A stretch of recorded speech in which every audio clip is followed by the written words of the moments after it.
Can you believe the incredible history of Halloween? It is now October, and that means the spooky season can take over everywhere. No matter your age, at some point you have participated or celebrated in the holiday of Halloween. It has been ingrained in our culture and lives, whether that is TV shows, dressing up, or eating candy. Halloween has become part of the fall season for kids and adults. The history of Halloween went from a part of society and culture to now being a multi-million-dollar industry with the backing of media companies, candy companies, and toy companies. The commercialization of the holiday has exploded and has been part of life. But why? Where does Halloween come from? How did it become such an important part of the world's culture? The history of Halloween has its roots in the ancient Celtic festival of Samhain. This was a pagan religious celebration in which they welcomed the harvest at the end of the harvest. This holiday they would be hosting a large feast to celebrate the harvest. This took place around November 1st, and they also believed that during this time period, there would be a period where spirits could travel between worlds. So many of the citizens in these regions would dress up and light fires to keep the spirits away. Samhain marked the end of the harvest season, essentially the beginning of winter, and as we know with winter, that would mean the darker season, or as they called it, the darker half of the year. Because of the darkness coming earlier, this meant the lines between the worlds would thin, where spirits, fairies, and other beings could appear. There is a belief that the holiday came from the Samhain Celtic god of the dead, and Halloween was his feast. However, this was based on a poor understanding of culture and language from Charles Valence, who wrote about the holiday.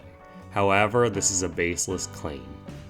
The spirits and dressing up has led many to believe that this is where the traditional Halloween concepts came from. By the 8th century, the concept of fall holiday became recognized by the Church, and Pope Gregory III designated November 1st as All Saints' Day.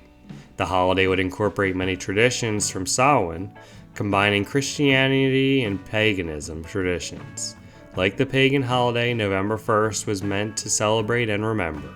All Saints' Day would be used to celebrate and honor the saints.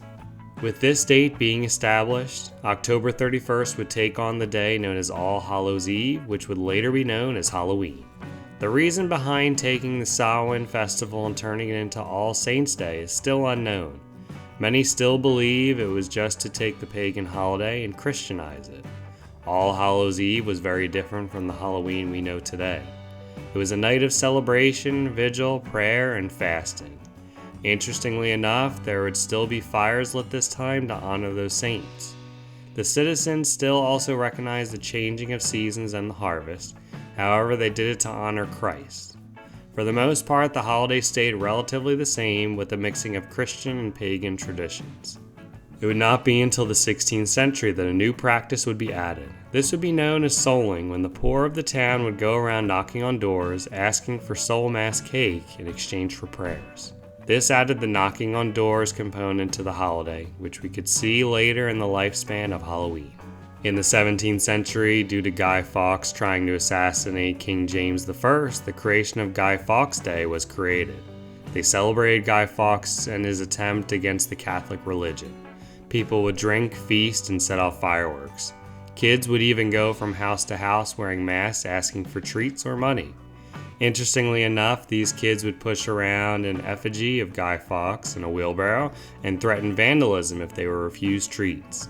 Many believe this was the establishment of the concept of trick or treat, as they utilized their religion and Guy Fawkes Day as a reason for treats in exchange of the threat of vandalism. The concept of Halloween wouldn't take its next big step until we hit the New World. North America brought about a mixing of traditions, creating new holidays and celebrations, with like the establishment of All Saints' Day of Christianity and paganism. The New World brought a new mix of people together. The Puritans would continue to celebrate Guy Fawkes Day until the American Revolution. As the population grew and increased after the establishment of the United States, this meant more cultures came together. This included the Catholics, mainly the Irish Catholics, coming to the United States, bringing about their own traditions. By the mid-1800s, the Samhain traditions would hit the U.S. with the celebrations of All Hallows' Eve and All Saints' Day. These traditions would be mixed with the already established traditions in the New World. Things like the creation of the jack-o'-lantern, based on the folktale of Stingy Jack, will be placed outside of Irish homes on All Hallows' Eve. The combination of all these traditions, knocking on doors, jack-o'-lanterns, tricks, and celebrating the entire base of Halloween was together. The Irish would begin to carve pumpkins instead of turnips. The Guy Fawkes Day was no longer celebrated in the US, but the two holidays mixed together. One aspect that continued would be the threat of vandalism in October around the 31st. The first concept of actual Halloween came in 1913 on October 31st when Elizabeth Krebs of Hiawatha, Kansas, decided to throw a party for all the kids in her town.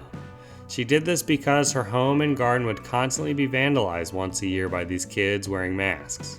Instead of getting angry at the children, she figured if she tried them out and gave them something fun to do, it would keep them from doing bad things.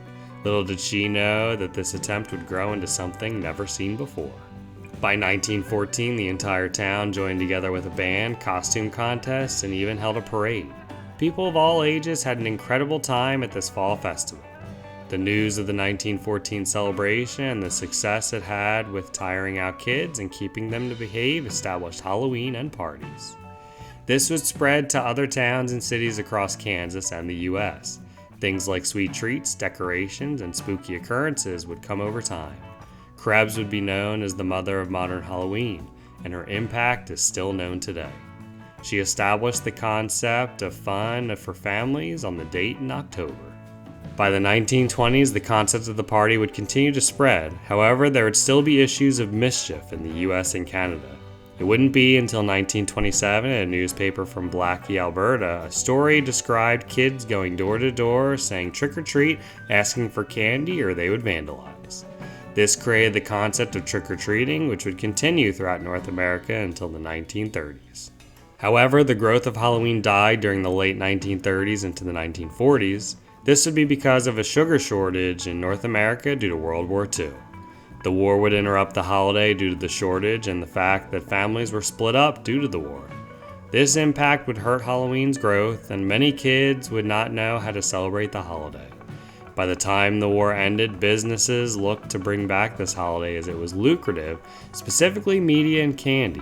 Plus, they wanted something unique and different for kids to do to bring joy back into their lives after the war.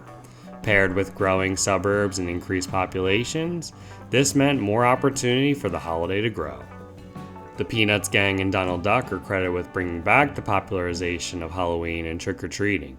The Great Pumpkin and Donald Duck would be shown in comic strips showcasing what to do on Halloween, which both would become popular TV specials.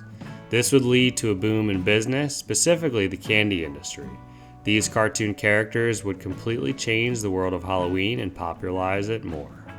This brought about the fun kids aspect of Halloween.